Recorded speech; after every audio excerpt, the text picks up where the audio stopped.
Good afternoon. I'm Martin Fowler. I've come to Mars Society conventions, listening to many papers, presenting a few of my own. I teach philosophy at Elon University in North Carolina, and I wanted to share with you briefly this afternoon a way of thinking about two visions of the future and perhaps an underappreciated way in which space exploration can contribute to a safer world. I wanted to start with a quote from the Venerable Jacob Bronowski in his book, Sense of the Future. This was years ago. He wrote, "I'm distressed to see how many people today are afraid of the future and of science altogether. I believe that these fears are mistaken, and I believe that both of these two feelings do equal harm, the feeling of marvel as much as the fear, because they have this in common: they both want to persuade the layman that there's nothing he can do for himself." Each of us wants to have a future. Now, if we simply talk about the future as the blue balloon out there, which is misty, and in mission architecture always seems to be 30 years from yesterday or whenever, that's one thing. But when you talk about your future that you have or I have, that's a different animal. It's not personal property tucked away for a rainy day, not some entitlement that you can demand or defend. Certainly no guarantee the future is going to turn out the way you hope. No, it's not a possession. Let's think of it as living into an unfolding time which matters. That's true for each of us and for space exploration. Living into an unfolding time which matters. Now, some don't believe they have any future for strong reasons. Perhaps trauma or other oppression and suffering. They just can't believe in tomorrow. But having a future isn't about being an optimist or a pessimist. Some space advocates see bright tomorrows of reaching for the stars. Others are more skeptical, more cautious and doubtful. But their shared sense of a future invented by space exploration transcends these differences with unbounded exploration and open-ended possibilities. And I think in a way this can liberate and renew world culture. It's open-ended not because it commands limitless wealth, resources, but because there are no natural limits or boundaries to the exploration and settlement of space. Of course, there's serious difficulties, but it's nevertheless a future also unbounded with respect to its possibilities. So it's a framework that shelters projected missions, but it's also a strong dynamic carrying us outward from Earth. So whether a space program has deep pockets or operates on a shoestring, its existence bears witness to having a future of open-ended exploration and unbounded possibilities. This is not a shiny futurism with flying cars and robots. It's not a mirage at some date forever 20 years away from today. This future of open-ended exploration and unbounded possibilities is space exploration's, I think, underappreciated and substantial gift now for the world. It's a future we have. And you can't change this future the way you change your mind. Not just changing a belief or even something as grand as a worldview. You rip out that sense of the future, you rip out part of yourself. You're not the same person any longer. You're a smaller, sadder version of who you were before. So let's talk about briefly some bright and some dark futures. I invite you to consider a connection between two ventures which we rarely link: lofty space exploration and violent terrorism. Pause here.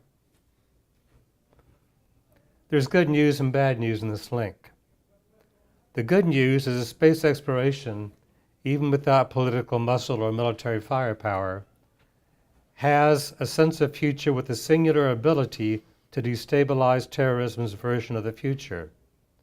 Instead of a cultish millenarian future ushered in by acts of violence, space exploration offers a worldwide millenarian future ushered in by satellites, probes, spaceflight, and a spacefaring civilization.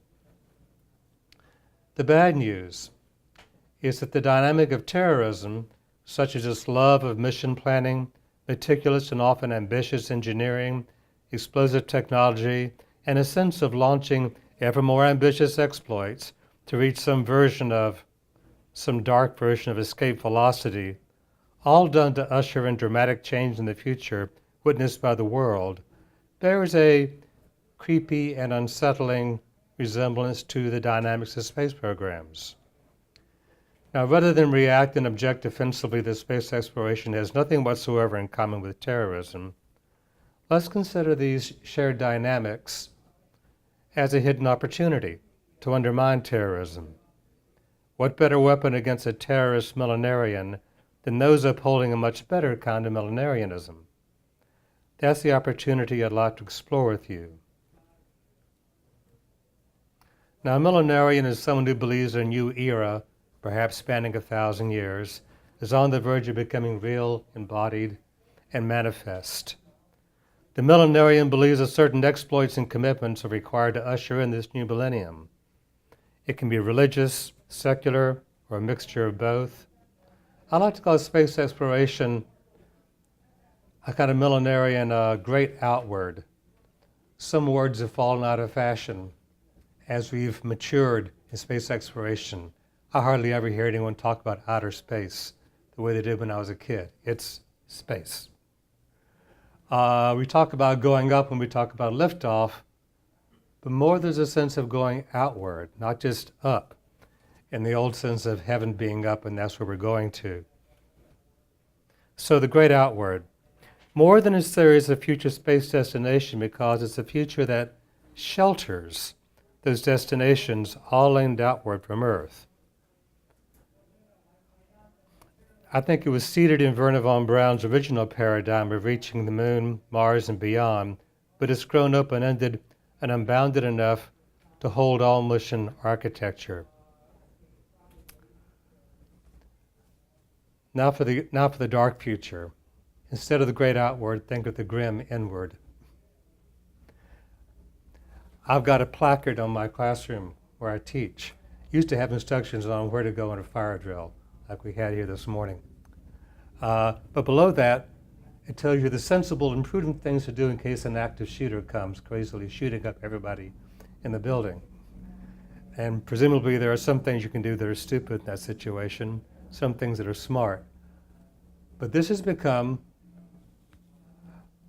as much a part of our reality as a standardized placard can be. It's limited, organized, premeditated violence carried out by both state and non-state actors, calculated to instill a sense of instability, disorder, and most importantly, fear of the future, greater violence, in an attempt to achieve specific and purposeful political goals. Whether it's political, religious, or lone wolf, it's these spectacular and explosive exploits. Not the explosions of rocket fuel, but exploding munitions, exploding psyches, trying to break free from some imagined authority, enemy, or other demon to achieve some kind of ultimate legitimacy, sort of a dark version of escape velocity. It's a closed-loop future that I call the grim inward. The terrorist millennium, a promissory note for revenge, redemption, mayhem, self-glorification, judgment, and punishment. What does it feel like to be in the middle of that? Radcliffe, Ruddle, and Benedict, a group of psychologists, describe it this way, quoting victims of terror. We experience a fundamental assault on our right to live, on our personal sense of worth, and further, on our sense that the world, including people, basically supports human life. Our relationship with existence itself is shattered, Existence in this sense includes all the meaning structures that tell us we're a valued and viable part of the fabric of life.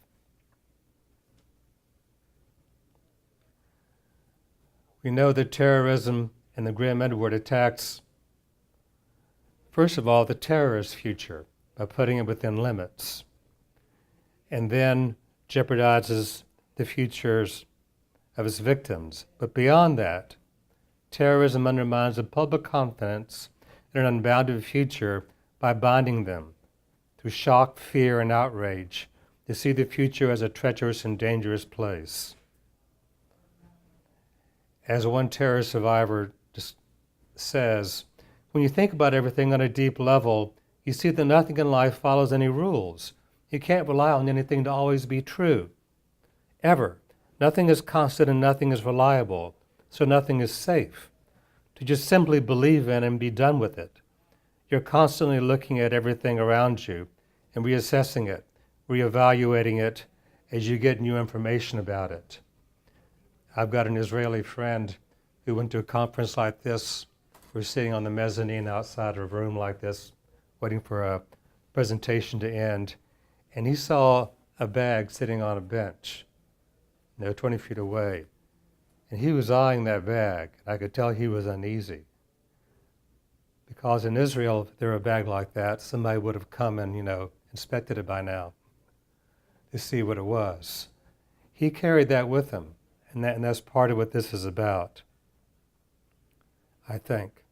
If terror's grip on what the future means is in any way loosened, delegitimized, and reduced to, killing, then terrorism is a less potent imagined future with which to harness and control recruits. I'm not sure what space exploration real role is in this case. I think it has one. Of course, by itself, it's not going to end terrorism. Nor will correcting political and religious grievances, injustices, mental health problems. Greater policing and security measures alone won't do this. And since 9/11, every space launch has been wrapped in layers of security that didn't exist before. But I believe that opening and expanding space exploration's great outward sense of the future can leach some legitimacy and authority from terrorism's great inward. And that's the last point I want to leave you with.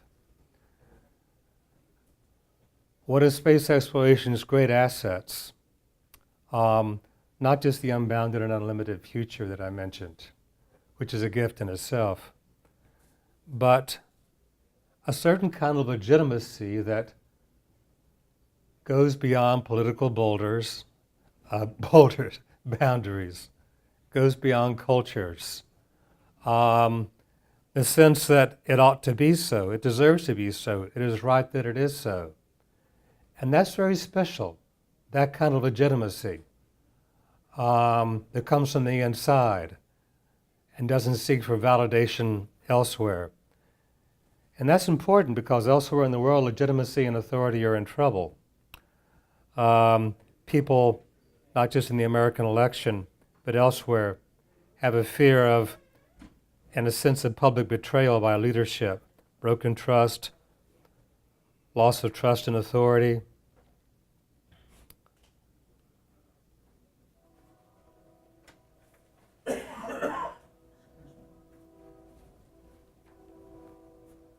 Let me move to the end here. The photographs that I distributed to you, I'm sure many of you recognize already what they are. Taken from the International Space Station on the morning of 9/11. Usually photographs and videos from the International Space Station are inspiring, colorful views of planet Earth beneath and are uplifting. Here you've got what looks like a smoke signal crying for help. Space exploration opens a future of hope, confidence, and promise. If you don't like the great outward, I invite you to make up a better name. If you'd like to comment on the paper, just write your email on your sheet of paper I handed out, give it back to me, we'll put it all in a Google Doc, get comments on you. The future isn't a solid thing, so we don't have to worry about whether it's sturdy or fragile. It's something that people can hope in and believe in, and is part of a meaningful experience. Oh, incidentally, the 1-year-old Mohammed bin Rashid Space Center in Dubai is already planning his Emiratis Mars mission, the first by any Arab or Muslim country, Mars Hope, an unmanned probe to land on Mars in 2021, or land at Mars. Well, what else would we expect from the Middle East? The great outward future of space robs terrorism its last word monopoly on our confidence in the future, and that's a real impact. Every space agency and achievement in space is a lighthouse for those hardened against trusting tomorrow and whose futures seem to lack meaning. This contribution to humanity will not end terrorism, but it will rob terrorism of the last word about who we are and what the world can be. And sometimes a sense of the future that we share is a greater asset than what we can accomplish in the present. Thank you.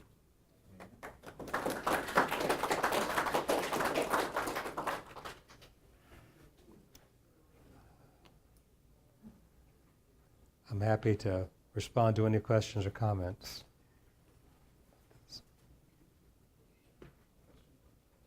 Yes, sir.